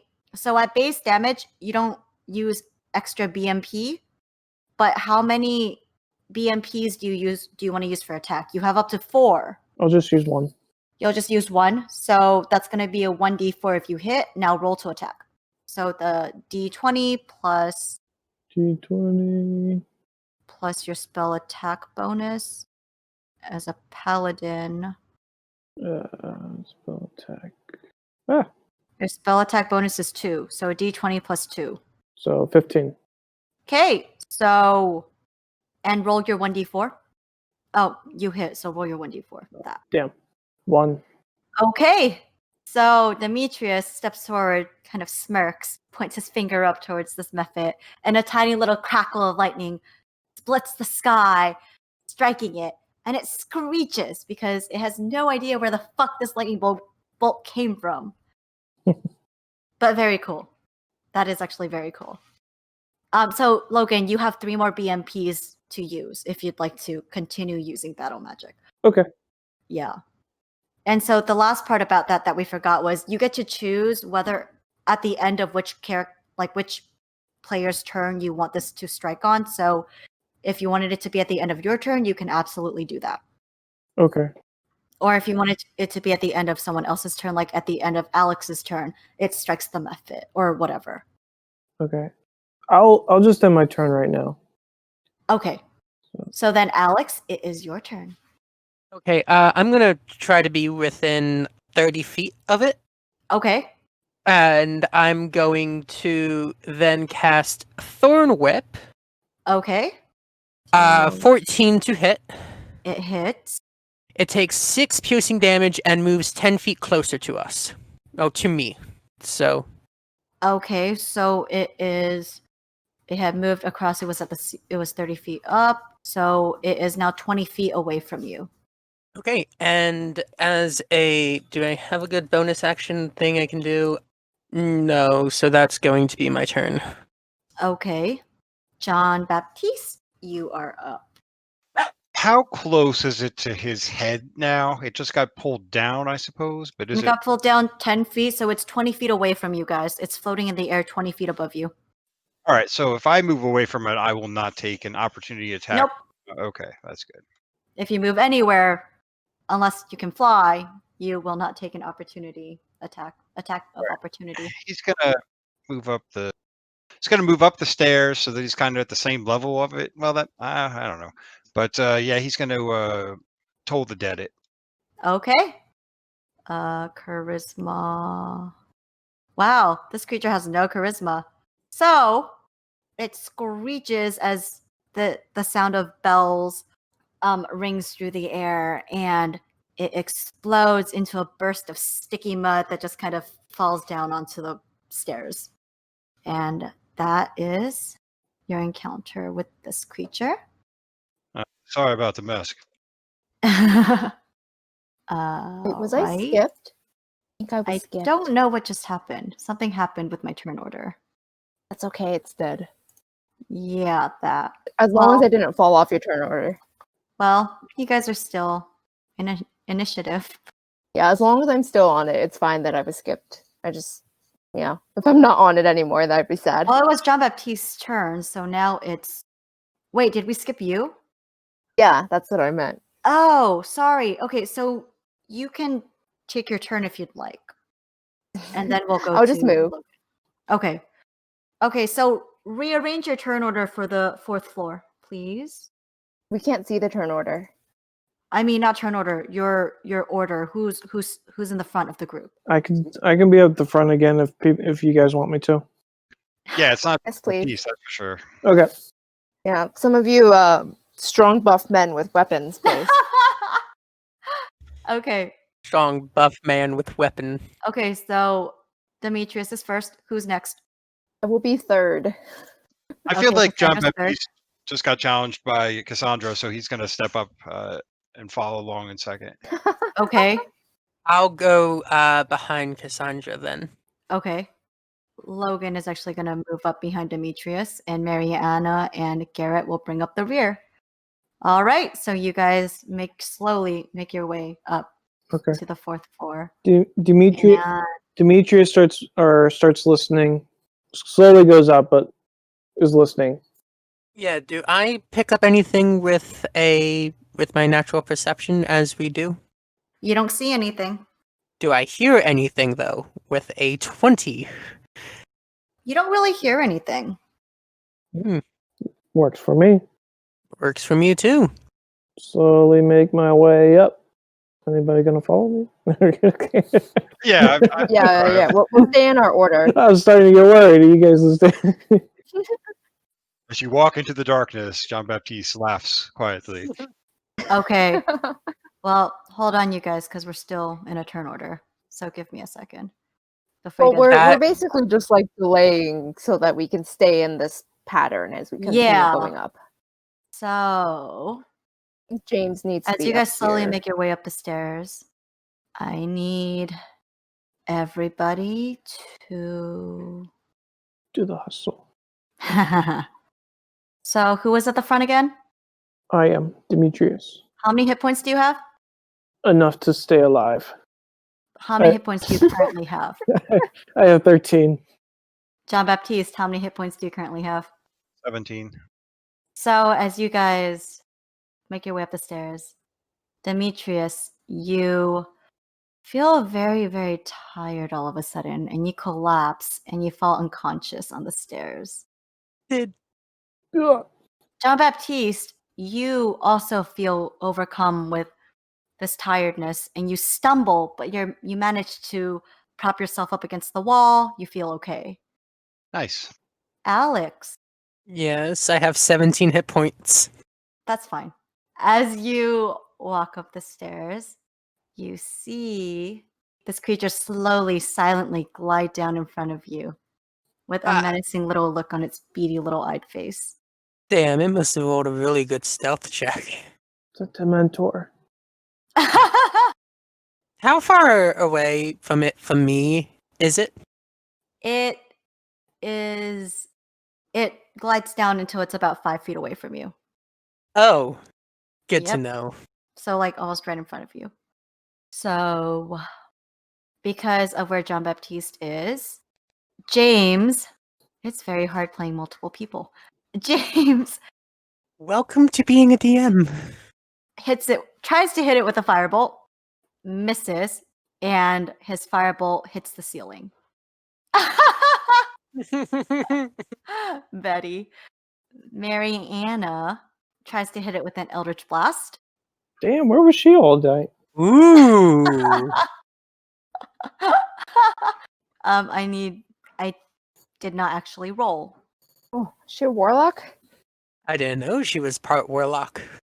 Or a full warlock. Okie dokie. So she does hit. So let me see. 1d10 force damage. Yeah, I think it's 1d10. So she hits it for 10. Nice. This creature screeches. Mariana has a small smirk on her face. Garrett, standing beside her, hastily props a bolt onto his arrow. God damn it. Garrett attempts to shoot this thing with another bolt. Let's do that. There. He misses. The bolt also hits the ceiling. Demetrius, you are up. Oh no, you're unconscious. Sleep. Quiet, I'm sleeping. You are sleeping. Okay, I'm sorry. So this creature. Okay, hold on. Who's within 15 feet of this creature? It depends on height. You're playing with a lot of Yeah. different numbers here. That's 2.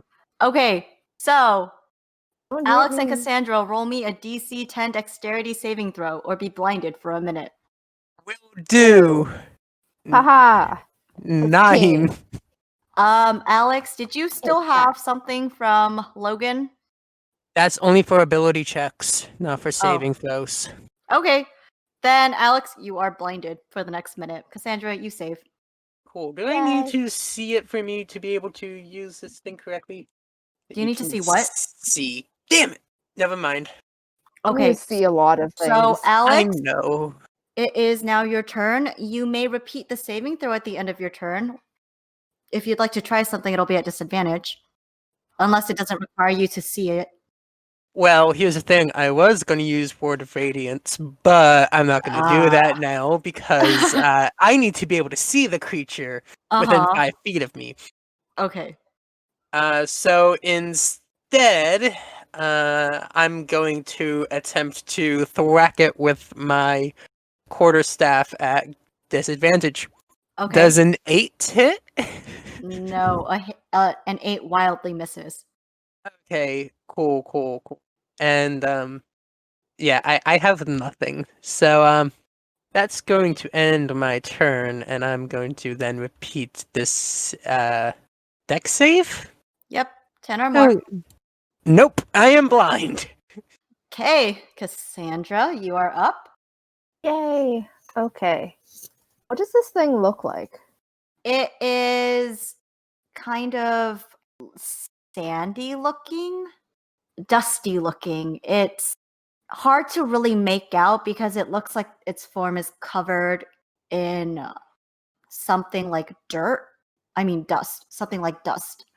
And it's got kind of like this pointy nose and a narrow face and little wings. And it's a very slight form. Okay. How far is it from me? Is it flying? It is floating 5 feet away from you. 5 feet away from me. Mm-hmm. So, hello. Can people hear me? Yeah. Yes. Were you talking? Yeah, I was, and then We didn't hear anything you said, so say all that again. Okay. I said that I don't want to firebolt it because it would be at disadvantage, so instead I will magic missile it. 'cause Okay. That is just an automatic hit. So there's 3 rays. I hit I clicked it once, so I will click it twice more for the other 2 rays. None of that showed up. Oh really? Oh, There now it it is. 2, 3, and 3, so that's 8. Yeah. How do you want to do this? Okay. So Just I'm gonna look annihilate around. it? Yeah, I'm gonna look around and be like, oh no, something's happening. People are unconscious. Alex is rubbing his eyes. I'm gonna raise my my book and like leaf through it a whole bunch. Like there must be something in here. And then I land on something, decide to do that, and 3 zaps come out of my hands. Okay. So Cassandra, after leafing through her book really quickly, her finger lands on a spell. She mumbles something under her breath, and 3 shots of magic come out and smite this creature into nothing but dust. You guys are left standing in the middle of the 4th floor. Demetrius is still unconscious. I try to remove the dust. It's on my Oh. turn. Sorry. If we're still in turn order. No, Are we're we? out of initiative. Okay. Make the dexterity saving throw to get the dust out of my eyes. I come up to Demetrius and try to slap him. Okay, so as you do so, Demetrius, you wake up feeling extremely groggy, tired, and confused. What? It's dead. You just kind of passed out on us. You good? Kind of feel my face a little bit. That's like a headache. And then you guys, right before your eyes, a door magically appears. It's a trap. Okay. I guess we'll go Investigate through the it. door. All right. you're gonna so investigate everybody it. goes through. Never mind. Everybody goes through. I open the door. Does it? This is a magical school. I am not second guessing. I am second guessing everything, as well as looking at everything I can. You don't Oh, immediately okay. see anything. Should we go through? You think that it might be a Mariana threat? sighs, and she, grabbing Garrett by like the back of his shirt, yanks him through, and they step through. You know what? I'm gonna take that as a yes. Okay. You guys all step through, and Yep. you find yourselves back in the Battle Magic classroom. And Yuri is standing right in front of his desk. And as he sees you, he claps very, very slowly. Well, here are your wines. You all survived, just as I had calculated. And you brought the wine. It appears all is here. Excellent. He gestures towards the now clean desk. You may place them there. Cassandra's gonna walk over and put the wine on the desk. Alex does the same thing. Garrett does the same thing. He does a bit of a countdown with his finger. Jean-Baptiste sighs and puts the bottle down. I should That's keep the an one, eye though, out right? for you. Of course, Just the one. You Exactly. know, if a single bottle is missing, I won't know. I was pissed drunk when I bought all of them. The funny story, since we have 2 minutes before class gets out, anecdote time. I knew the wine was down there somewhere, but I had forgotten that slip space existed. Luckily for me, I found the spell on a bookmark in my book of poetry. There's a few things Russians love more than vodka, but the pressing poetry is chief among them. Anyways, I was upset and went on a bit of a bender. I angst bought several hundred bottles of booze, but my desk drawer soon became overfilled. I had to make a hasty pocket dimension, but as I was quite a bit inebriated, it was, I'll admit, a little sloppy. Hence the plethora of methods. To make a reality of your own, you need to borrow a bit from several dimensions. If you don't clean them off properly, sometimes you can get some leftovers. So, sorry. That's quite all right. Now, I seem to recall you saying something about a reward for those that brought bottles up. Yes, the golden star. He draws forth a small strip of stickers from a coat pocket. He peels off a little yellow golden star, licks the back of it, and moves forward to apply it to your chest. Well, this is something I wasn't expecting. Thank you, Cher. Nor was I. I don't remember how these got here either. But, as I recall, they will help you. And he continues on down the line of those who brought up the wine to his desk, peeling sticker after sticker off of his ever-dwindling stack. So Jean-Baptiste, Cassandra, Alex, and Garrett. Yeah. Cassandra Yeah. raises her eyebrows. Like, oh, okay. We're not. It's and, been a while. Like, in her mind, she's thinking, like, we're not elementary school children. We don't need stickers. You've never played Mario? No. Alex is doing his best to No. contain his laughter. When it happens, you'll get it. Just keep the sticker on. I need to keep it on me? Yes, if your choice, if it clashes with your expertly situated outfit, I understand. No, that's fine. I just was wondering. I do clean my clothes, but okay. I'll add gold star to my inventory. Yep. Gold star sticker. It may or may not come in useful later. Demetrius thinks in his head, we could have used those bottles as Molotovs for these creatures. Well, there were a bunch of bottles down there. There were several bottles down there. Yep. Damn it. He would do no such thing. Dio would be beside himself. They're practically tithe. In a sense, I guess that makes me one of his most devout followers. Bastard. Well, that concludes all that I have for class today. I hope you learned something, introspectively about yourself, the inner strength, power of friendship, all that Teletubby bullshit. You get to practice some of your combat magic, no? Yeah, I guess. I can see it on some of your faces. You're a bit drained.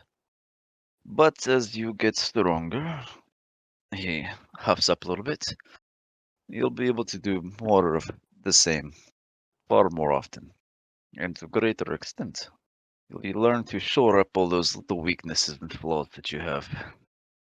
All right, guys. So this is where we're going to leave our session for now. Until next time. Bye. Bye. See ya. Okay, I'm gonna sync that into one bye. Okay. I think So- it's nice as like multiple buys. Yeah, No. yeah, that is really nice. We need to Okay, then I'll leave it. we need to Let's do this harmonize out our of buys. So On the good. count of three. Goodbye. I just watched the Sound of Music for the first time this week. It was very good. Did not expect it to be about Nazis, but okay. Wait, you've never watched Sound of Music? What? Nope. It was a really good movie. It was a really What? good movie. Well, yes, it is a very good movie, but Yeah. what? I'm so outraged. What? You've been deprived. I You have. never played I Mario. actually really have. I've played Mario. Cassandra probably hasn't. Thanks for listening. For more information about the world of Arcadia Academy, please check out our website, bookwyrmsandcatdragons.com. That is book, W-Y-R-M-S, and catdragons.com. Everything is spelled exactly how it sounds, except for worms, which is W-Y-R-M-S. And if you like what you're listening to so far, please consider supporting our Patreon, patreon.com/bookwyrmsandcatdragons. See you next time. Notes for the episode. Unfortunately, Caleb was not able to join us this session due to internet connectivity issues. Just a heads up, there have been a lot of changes in edits and clarification of language as pertains to battle magic. David and Kelly have made changes to how ley lines work. It is no longer a bonus action to look for ley lines. Instead, the DM will tell the party whether an area is low, medium, or high ley line area, if it is relevant. At that point, the party members can roll respective die to determine how many temporary hit die they can utilize for their battle magic point pool, or BMPP. Modifications are also made for battle magic points, or BMPs, in regard to attack strength and distance. The most important clarification to battle magic is that in this episode, Kelly somehow misinterpreted the wording that she and David originally came up with. Battle magic functions essentially like a legendary action, in that it is cast at the end of another creature or the caster's turn. So the players in this case should have been able to utilize their regular actions. Kelly has already apologized for her error. She would blame COVID, but honestly at this point, it's all her. Apparently, mephits screech.